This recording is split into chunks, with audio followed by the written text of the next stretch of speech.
So it's not like you have to worry Yeah. about we're 100% on. We're on, but Perfect. so let's see. All right, I'll start.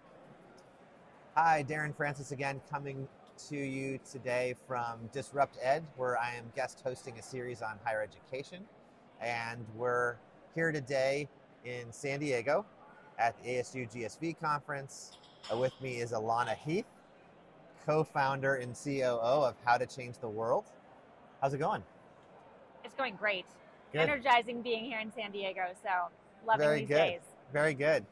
Well, Alana, I wanna talk a bit and just really immerse our listeners in the really unique business that you guys have going on.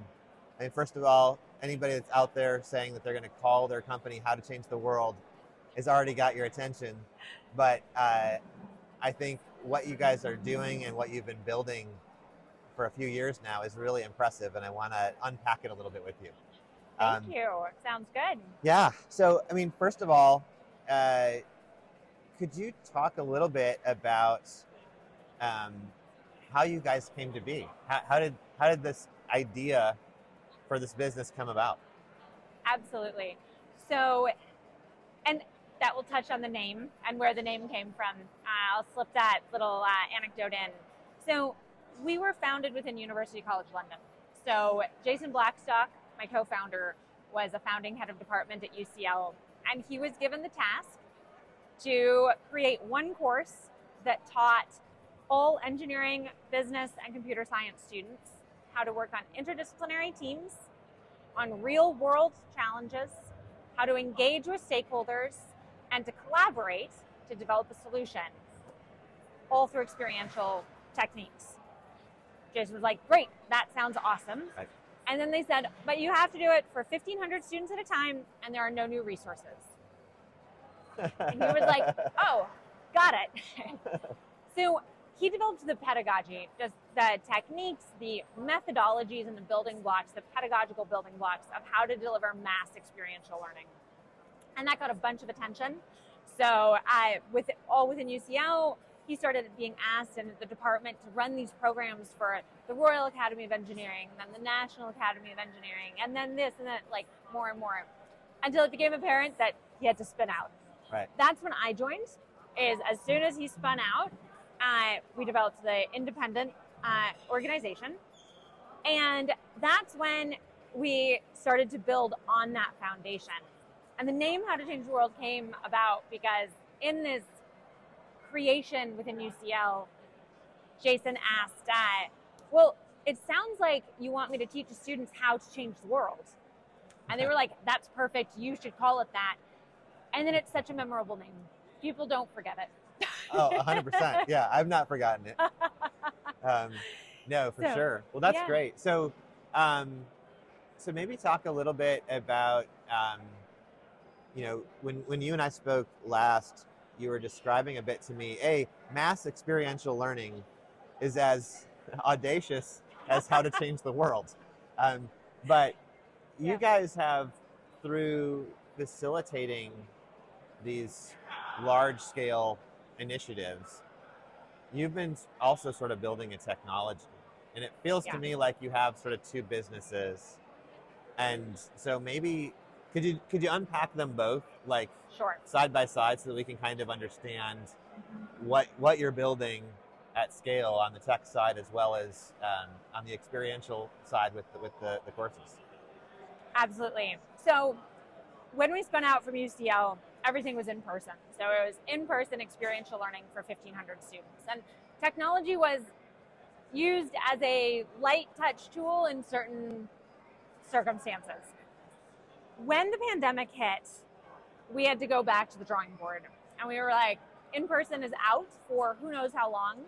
And about 24 of our university partners at the time turned around and said, help, we want you to do what you just did in person online. Can you do it? And we said, we'll try. Yeah. And that really started the springboard of exploring and understanding how technology can support mass experiential learning. So on the one side, we had the pedagogical building blocks. tongue twister there, don't say it fast. And then we developed, and over the past several years, we have been developing the technological tools. And when you pair those together, you get mass experiential learning through an online environment that it increases the accessibility and dramatically decreases the cost. So the affordability goes up. So that's kind of that doesn't address any of the actual technology that you asked about. No. Yeah. But the way we have developed is we developed the technology platform and the tools that we needed to deliver our own programs. Right. And so we were educators delivering a learning journey focused on skills development, 21st century skills, durable skills, sustainability skills. Those learning outcomes were the driving force. And we thought, okay, we have to do this online.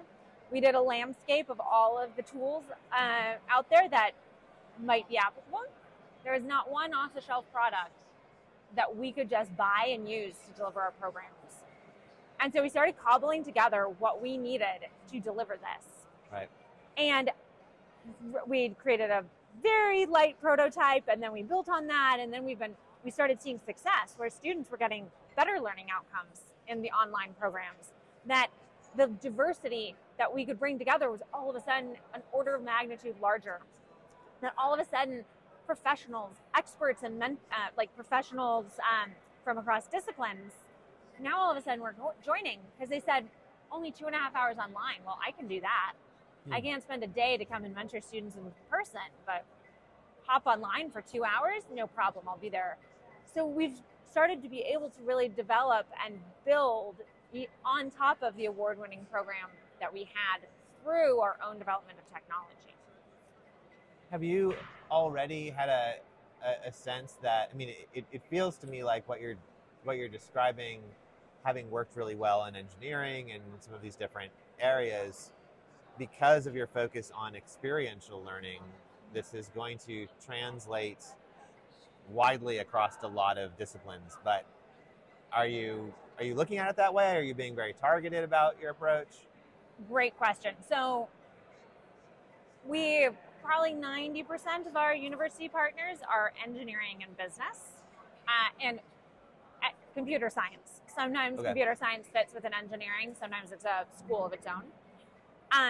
But that's mostly because those are the schools that have more resources and more capacity to engage in innovative new pedagogies, technologies. Like they have that built in. But we have humanities, arts, law, music. We have students from those disciplines just at a smaller scale right now.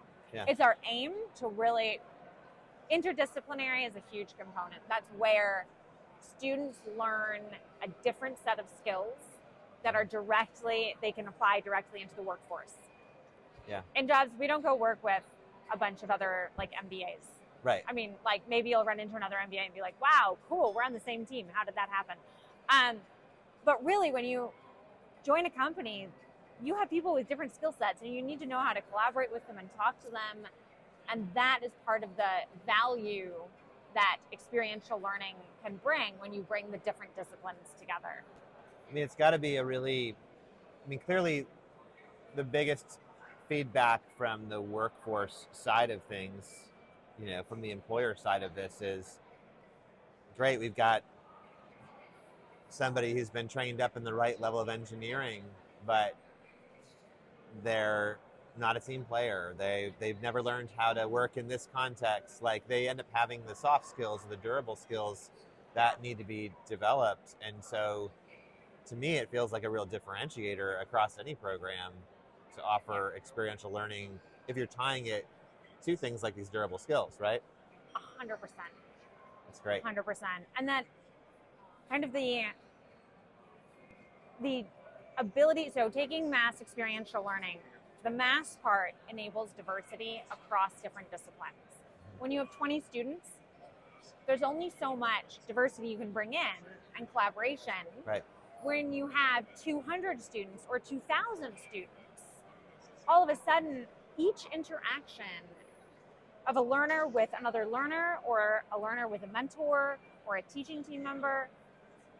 It's developing different mindsets. It's developing a global mindset of engaging with different backgrounds, different cultures, people who speak different languages as their first language. Like when you have hundreds and thousands of people, you get that. And so when you go through, so I'll just kind of step back for a minute. Our definition of experiential learning is learning by doing in a highly structured and safe environment with very clear learning outcomes. And when you put those pieces together, then students are learning from each other in structured ways. They're learning how to communicate. They're learning how to problem solve. They're learning how to think critically and share that in a team of people who are from different disciplines and different backgrounds. They're learning these skills, the durable skills that you just mentioned, that in more traditional classrooms, those opportunities are lacking.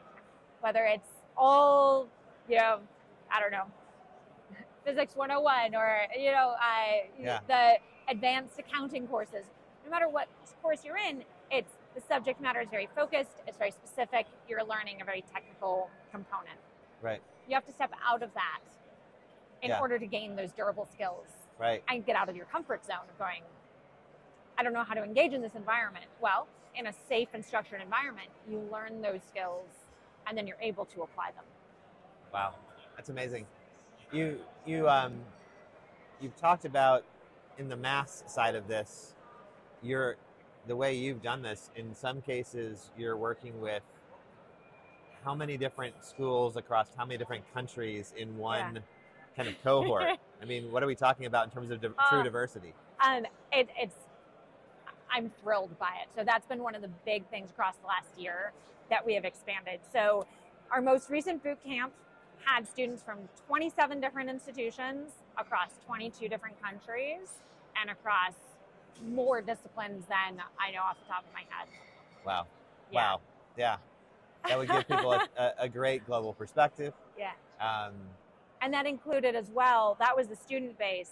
Our mentors that came in, we had over 80 mentors coming in from, I have to go and ask my team to count how many countries. Like it was even more than 22 countries because we were engaging with these professionals who want to coach and mentor the next generation, and they're eager to do it.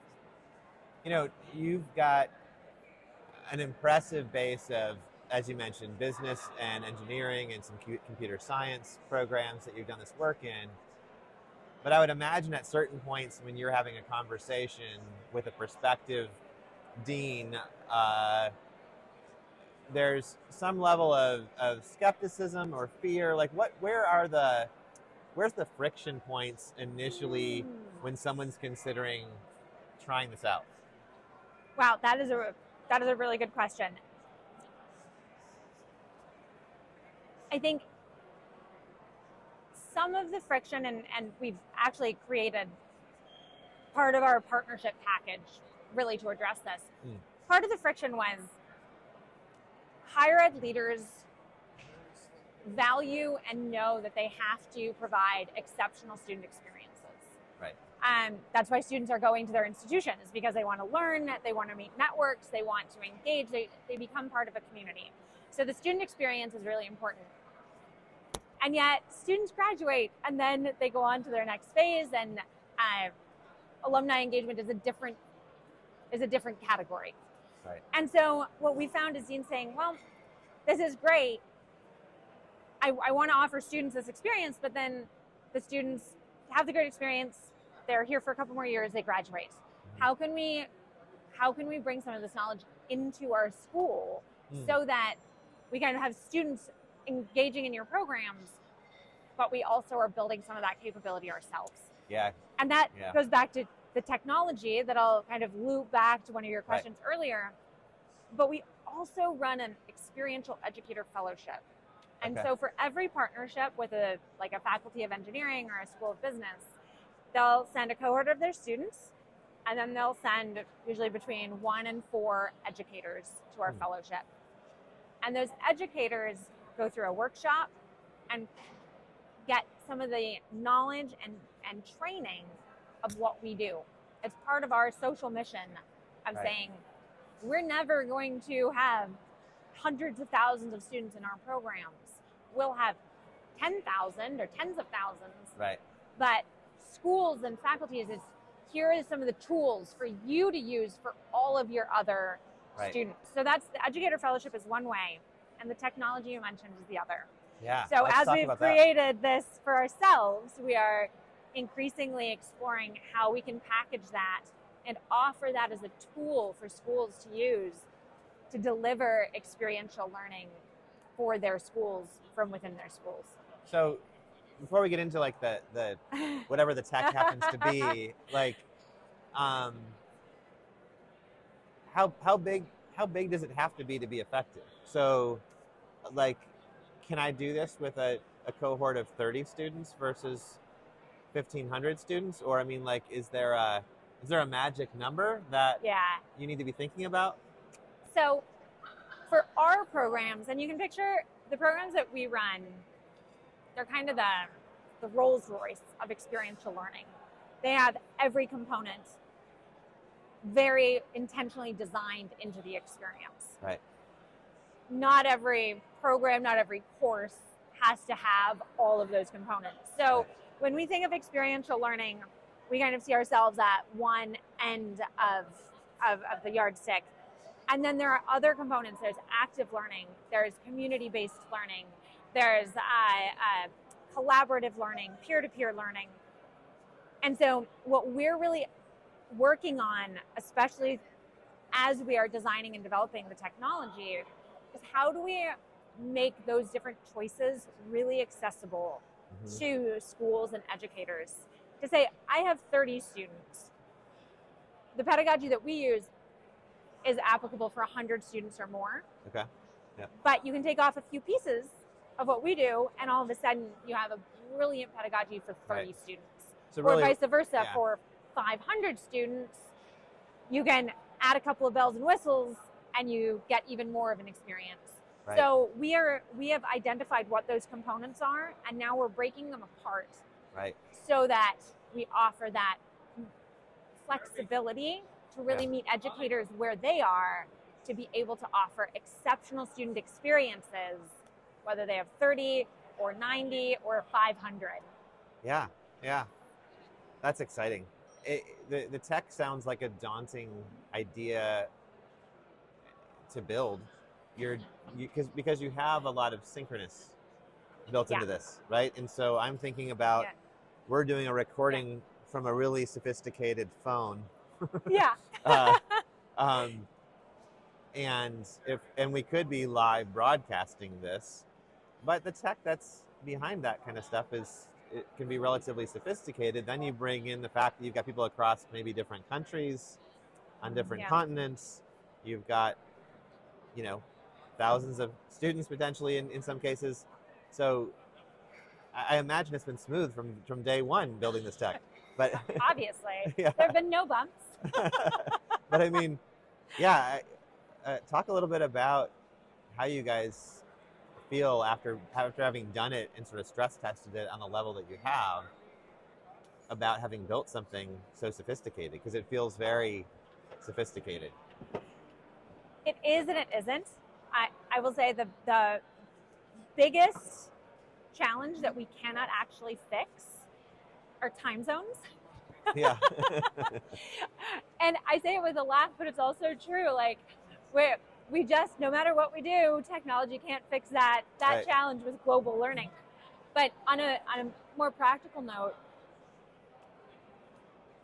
our approach has been to make the technology as simple as possible. And so our aim, the goal that we are working towards, and we have iterated and improved, I won't say that we're there yet, right, but is to make the technology so simple that you forget that you're actually on a screen and the technology melts into the background, and its one and only primary job is to facilitate human-to-human interaction. Yeah. So one of the questions we get asked a lot is, are you using AI? I think everyone's asked this question. Yeah. And our answer is yes. in a variety of ways. We are integrating it to support the learning experience. But at the end of the day, experiential learning succeeds and provides the skills that learners need in their careers. Right. Because it teaches skills around human-to-human interaction. Whether you are on a screen or in person, that doesn't matter. The skills translate. And so the technology that we're building, while it is sophisticated in the background, it is actually kind of stripped bare so that there are not distractions, that there is a streamlined engagement and interaction, that learners are not being kind of dazzled by the technology in front of them. Right. It's just simple. And they're having a conversation and their focus is on the other human or on the humans that they're engaging with. Right. So would I be wrong to say that it is primarily most beneficial in a synchronous online way? I mean, is it ever hybrid? Like some people are face to face, other people are online, or is it ever a component is asynchronous for some reason? Yeah. Like maybe explain. Yes, and yes for those questions. Yeah. In our, again, kind of the Rolls-Royce version, we put all the materials, all the content is asynchronous. Okay. And all of the interactions are synchronous. Okay. And that for us puts the emphasis on the engagement. Yeah. And content is important. Content is a tool that can support and facilitate knowledge. But content itself, there's not much to it. It's mostly free. You can get high quality content now on your phone, in your pocket. Right. And so we really believe that the value is in those synchronous interactions. Right. Now, when I was sharing, like, there's collaborative learning and active learning and community-based learning, that's how, right now, as we build out the technology and design that, we are thinking through what are the components. And so, yes, there is absolutely value to having some synchronous with then a significant amount asynchronous. Right. And we haven't quite cracked how to go completely asynchronous because it's a little counterintuitive, because human-to-human interaction is a big component of experiential learning. So if you take that out completely, right, we don't quite have an answer to that. Yeah. We're kind of like, well, maybe it's possible. It must be possible. We're not going to say it's impossible, but that human-to-human interaction, it is a really important piece of experiential learning that technology, an AI chatbot can't replace. Right. It can support, but it can't replace. Yeah. I mean, it feels to me like from just a pure technology standpoint, you're solving the hardest problems first by making the synchronous component as ubiquitous and, like, I forget how you said it, but just sort of it becomes sort of a non-issue to the learner. So the learner can focus on the other learners and on the learning as opposed to the technology. Yeah. That to me seems like the hard thing to do in building a technology platform. Yeah. And the asynchronous, if it happens, will probably end up being easier once you know how you want to do it. I'm curious, you are going to at some point integrate to like the university or college's learning management system as well, or is it always going to be outside of a learning management system? Great question, and I'm going to probably pass on that one. Yeah. Because we don't fully have an answer. I mean, yes, we need to integrate in. Yep. How and what that looks like. There are kind of a couple of pathways to achieve that end. So kind of the easy answer is yes, we will need to integrate. Like, we can't be a system just hovering on the outside. Yeah. But what does that integration look like? And how do we really make sure that the systems are complementary and that there's not any redundancy that Right. that is designed intentionally. And I'll say that is kind of one of the harder design questions. Yep. To make sure that a similar one is, well, with synchronous, there's video and voice. What if an institution, and not what if, like there are institutions that say we use Teams, we use Zoom, like Right. that is our system. And so we need to make sure that we can say no problem. Right. You can take out this piece, integrate that piece, you work within your system. Right. Still, I mean, it's hard changing the world. It's hard changing the world. Easy. It's Yeah. not easy. But we'd like it to feel a little simpler, yeah, so that more people do it. yeah, yeah, absolutely. Well, you're leading the way in a really interesting way for this to be coming about. I'm curious.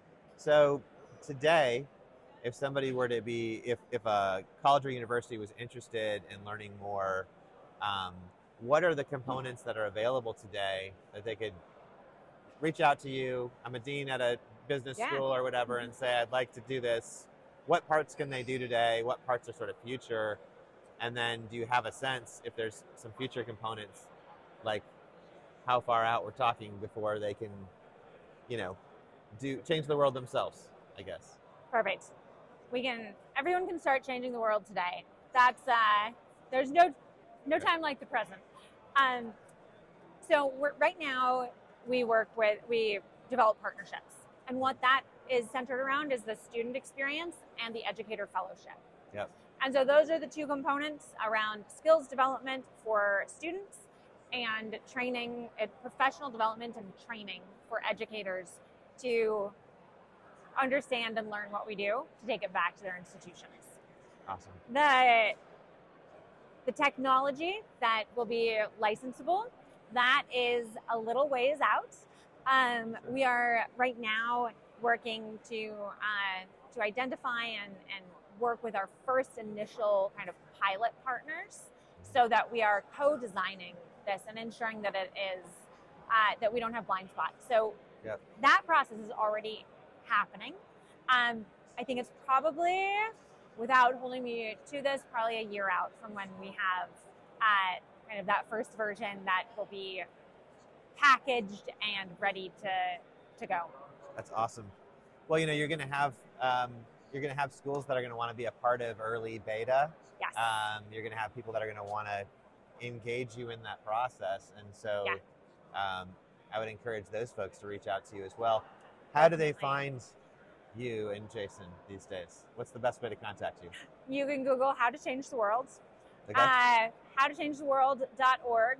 There's little dashes between each word, though. That's the best way, or my email. So coo@htctw.org. It's the acronym. Yep. Shorter to type. That's the direct email that can reach me, and I love talking to potential new partners, anyone who's interested, because there's always a place for anyone who's interested in changing the world. That's awesome. Well, thank you, Alana. I really appreciate you taking the time. Thank you. It's great to get to meet you in person here in San Diego. Yeah. And Jason as well. So safe travels back, and we'll talk to you again soon. Thank you so much, Darren.